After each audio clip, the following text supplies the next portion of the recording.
जय श्री राधे दोस्तों। आज मैं आपको बताऊंगा जया एकादशी की कहानी। जया एकादशी के दिन भगवान विष्णु की पूजा करने का विधान है। जया एकादशी के विषय में जो कथा प्रचलित है उसके अनुसार धर्मराज युधिष्ठिर ने भगवान श्री कृष्ण से निवेदन कर जया एकादशी का महात्म्य, कथा तथा व्रत विधि के बारे में पूछा। तब श्री कृष्ण ने युधिष्ठिर को बताया कि जया एकादशी बहुत ही पुण्यदायी है। इस एकादशी का व्रत विधि विधान करने से तथा ब्राह्मण को भोजन कराने से व्यक्ति नीच योनि जैसे भूत प्रेत पिशाच की योनि से मुक्त हो जाता है। भगवान श्री कृष्ण ने युधिष्ठिर को जया एकादशी से संबंधित कथा भी सुनाई। माघ शुक्ल जया एकादशी व्रत की कथा।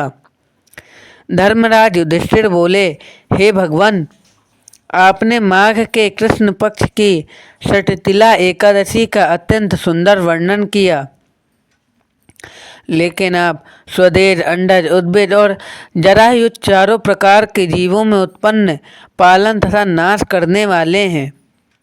अब आप कृपा करके माघ शुक्ल एकादशी का वर्णन कीजिए। इसका क्या नाम है, इसके व्रत की क्या विधि है और इसमें कौन से देवता का पूजन किया जाता है। श्री कृष्ण कहने लगे कि हे राजन, इस एकादशी का नाम जया एकादशी है।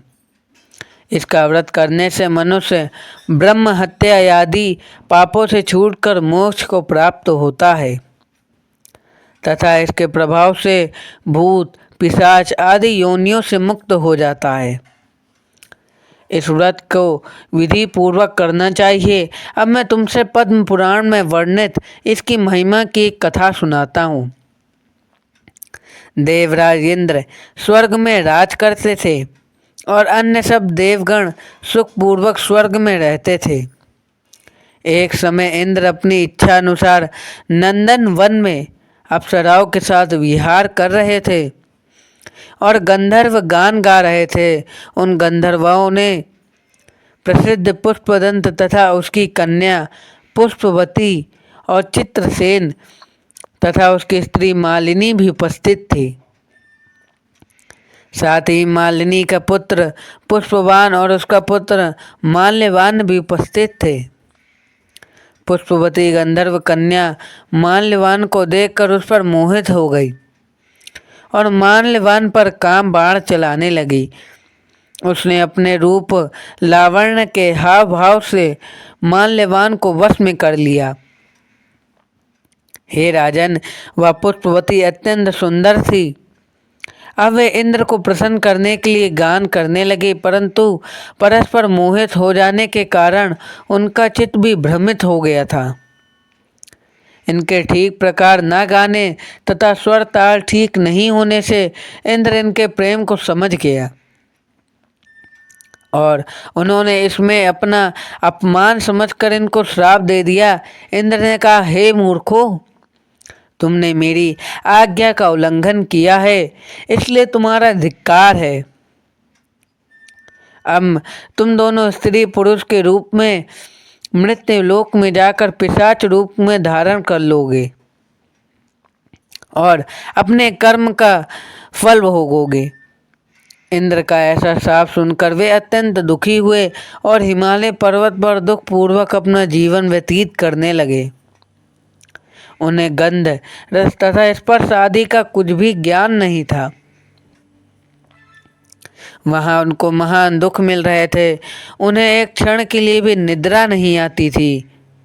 उस जगह अत्यंत शीत था, ऐसे उनके रोंगटे खड़े रहते और मारे शीत के दांत बजते रहते थे।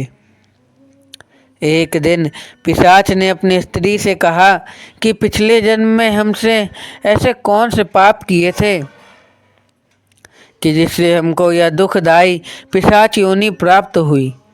इस पिशाच योनि से तो नरक के दुख सहना ही उत्तम है। अतः हमें अब किसी प्रकार का पाप नहीं करना चाहिए। इस प्रकार विचार करते हुए वे अपने दिन व्यतीत कर रहे थे कि दैव योग से तभी माघ मास में शुक्ल पक्ष की जया नामक एकादशी आई। उस दिन उन्होंने कुछ भी भोजन नहीं किया और ना कोई पाप कर्म ही किया, केवल फल फूल खाकर ही दिन व्यतीत किया और सायंकाल के समय महान दुख से पीपल के वृक्ष के नीचे बैठ गए। उस समय सूर्य भगवान अस्त हो रहे थे। उस रात को अत्यंत ठंड भी थी। इस कारण वे दोनों शीत के मारे अति दुखित होकर मृतक के सामने आपस में चिपटे हुए पड़े हुए थे। उस रात्रि को उनको निद्रा भी नहीं आई। हे राजन, जया एकादशी के उपवास और रात्रि के जागरण से दूसरे दिन प्रभात होते ही उनकी पिशाच योनि छूट गई। अत्यंत सुंदर गंधर्व और अप्सरा की देह धारण कर सुंदर वस्त्राभूषणों से अलंकृत होकर उन्हें स्वर्गलोक को प्रस्थान किया। उस समय आकाश में देवता उनकी स्तुति करने लगे और पुष्प वर्षा भी करने लगे। स्वर्गलोक में जाकर इन दोनों ने देवराज इंद्र को प्रणाम किया। इंद्र उनको पहले रूप में देखकर अत्यंत आश्चर्यचकित हुआ और पूछने लगा कि तुमने अपनी पिशाच योनि से किस तरह छुटकारा पाया, सो सब बतलाओ। माल्यवान बोले कि हे देवेंद्र, भगवान विष्णु की कृपा और जया एकादशी के व्रत के प्रभाव से ही हमारी पिशाच योनि छूट गई है। तब इंद्र बोले कि हे माल्यवान, भगवान की कृपा और एकादशी का व्रत करने से न केवल तुम्हारी पिशाच योनि छूट गई, वरन हम लोगों के भी वंदनीय हो गए, क्योंकि विष्णु और शिव के भक्त हम लोगों के वंदनीय हैं। अतः आप धन्य हैं। अब आप पुष्पवती के साथ जाकर विहार करो। श्री कृष्ण कहने लगे कि हे राजा युधिष्ठिर, इस जया एकादशी के व्रत से बुरी योनि छूट जाती है। जिस मनुष्य ने इस एकादशी का व्रत किया उसे मानो सब यज्ञ जप दान आदि कर लिए।